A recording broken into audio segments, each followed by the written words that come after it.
Welcome back. I am Annie from Champagne Chaos, and today I'm going to do a living room furniture IKEA hack breakdown. I have 3 pieces in this room that I have used IKEA components for, so I'm going to do an overview. I have the sofa table behind me, I have this fluted sideboard under the TV, and then I have a coffee table made out of the same cabinet doors. So I'm going to do a quick overview and a little bit of a tutorial for each one.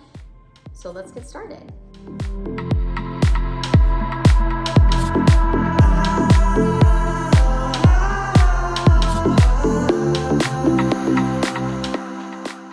I'm going to start first with the coffee table because the coffee table was probably the most straightforward furniture build in this room.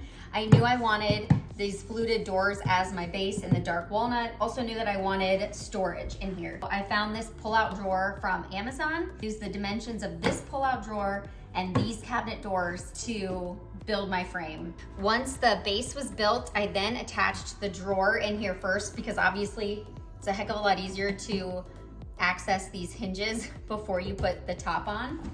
Next step was adding the top. I really lucked out with this butcher block staining it. I stained it dark walnut, and I'll show you a close-up from this angle. I mean, it's just like literally perfect. Once it was stained, I attached it from underneath. I was able to screw into it through the frame into the top, so it's on there very securely. We've moved this table multiple times to fix the rug. The last step was adding the cabinet doors. I used glue, I used nails. I think I used nails.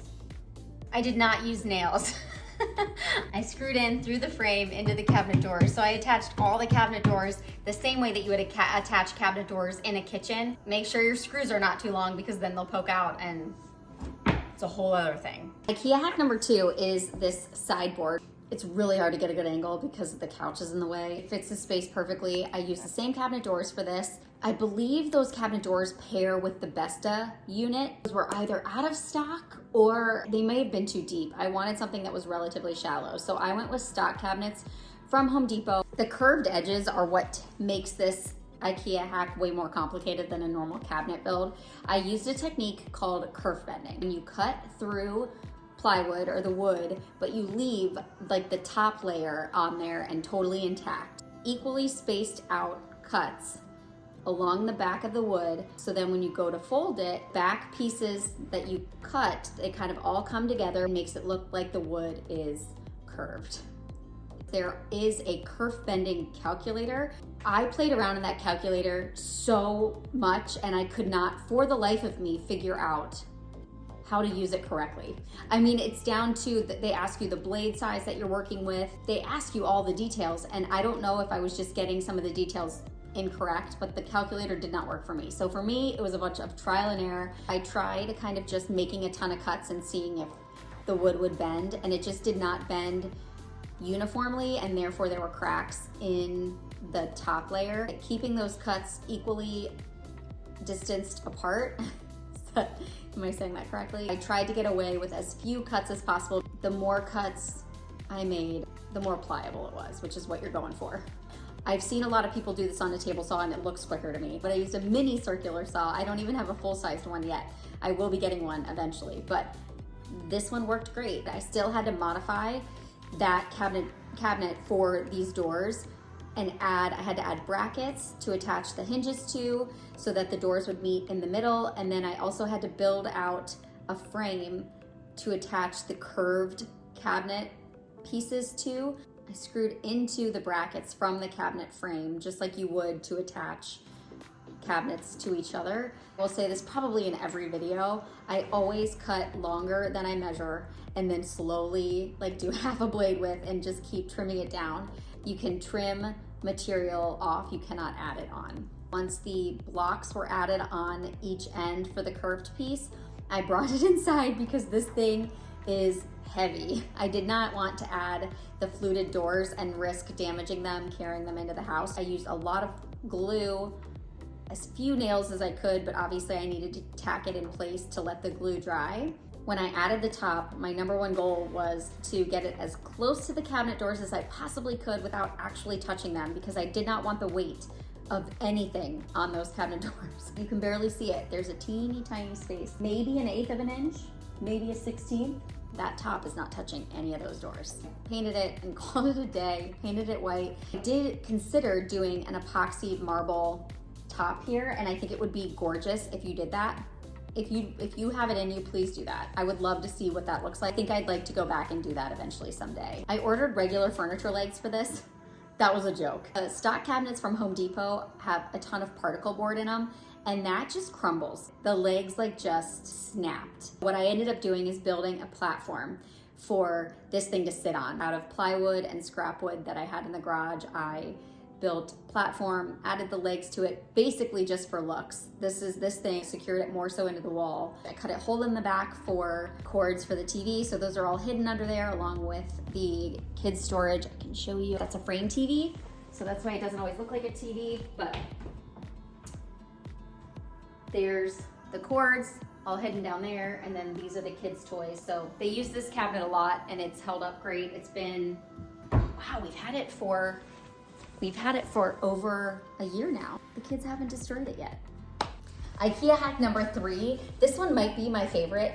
Anything that helps with organization is always going to have my heart. All 3 of the pieces in here all do have storage, and I am grateful for every square inch of it. This open space behind the couch, I'm not sure why it's here. This is where the kids want to be. This is where they bring all their toys. And so having this storage here has been just life-changing. This build was relatively straightforward, but it was not cheap.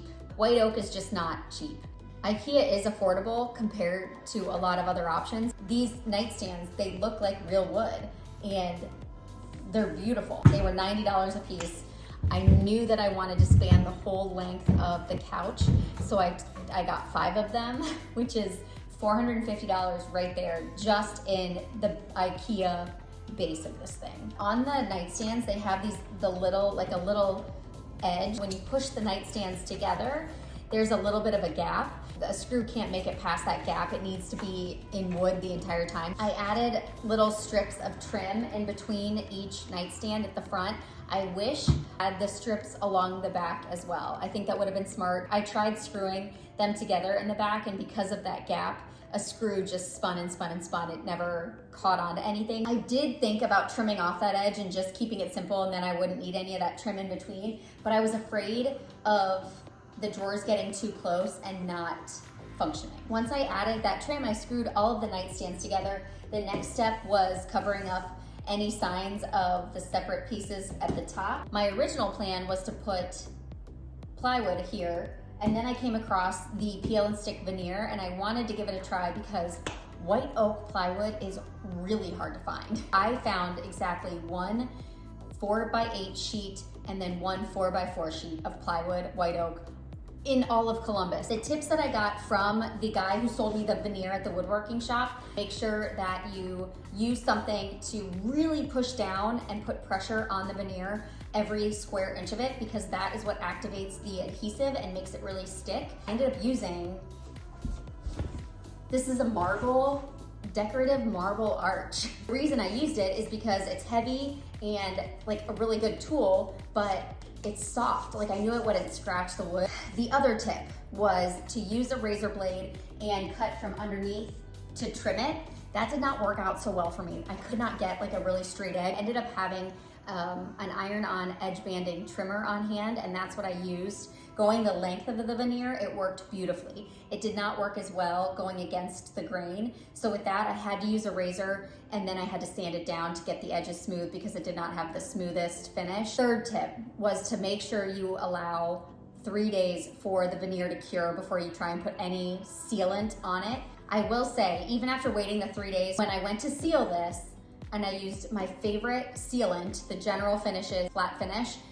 It's awesome, and I've used it on so many things, and I still will use it on so many things. Bubbles started to form, and those bubbles could have formed because maybe I didn't push down on those few areas hard enough. Most of those bubbles, I was able, just like the guy said, he said, push down on them really hard and hold it there for a few seconds to let the adhesive re-stick, and it'll work again. And most of them went down without a problem. 1 or 2 stubborn bubbles that were just a little bit bigger, I used a thumbtack, a needle, and I just poked a little hole in it to get the air out. And then once I squeezed the air out, I was able to then push it down and get it to really stick. You need to router out a little bit of the side panel for it to fit the lip inside like this.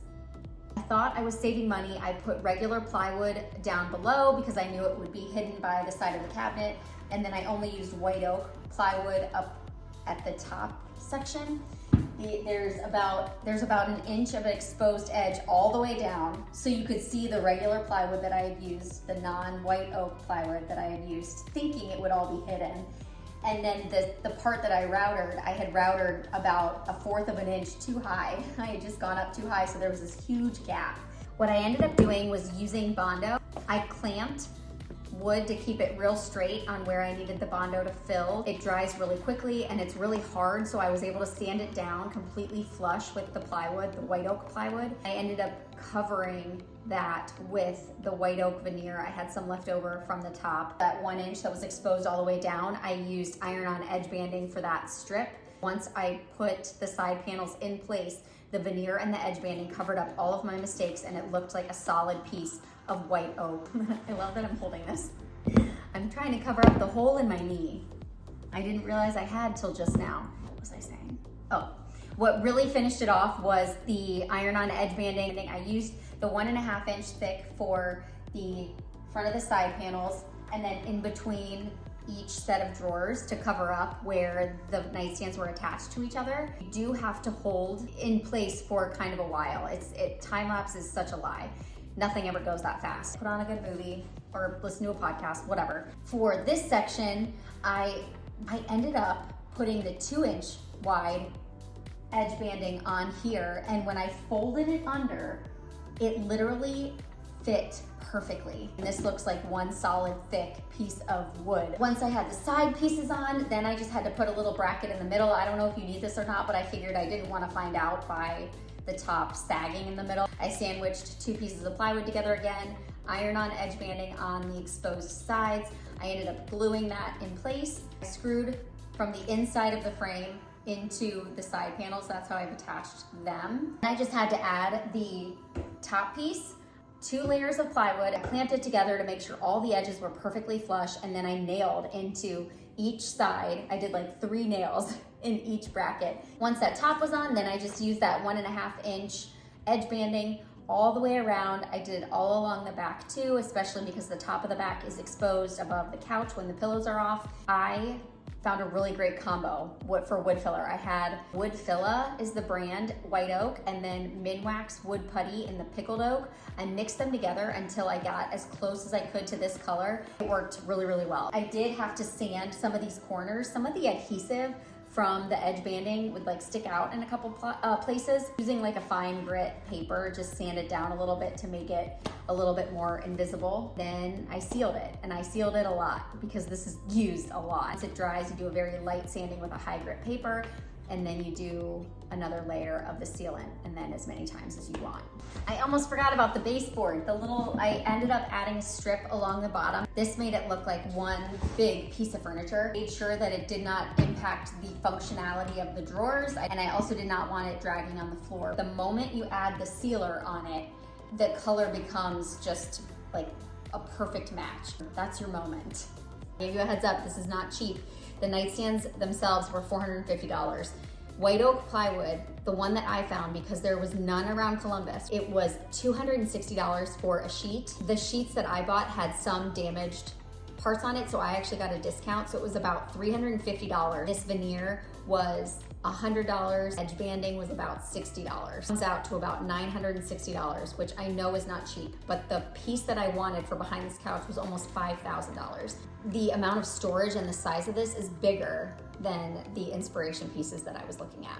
I forgot to give you the cost breakdown of the sideboard and the coffee table, and to be honest, I don't remember off the top of my head. I'm going to look it up, and I will put it on the screen when I go to edit this video so that you know what each piece cost, and I will also include the cost of the inspiration piece because I think that's important.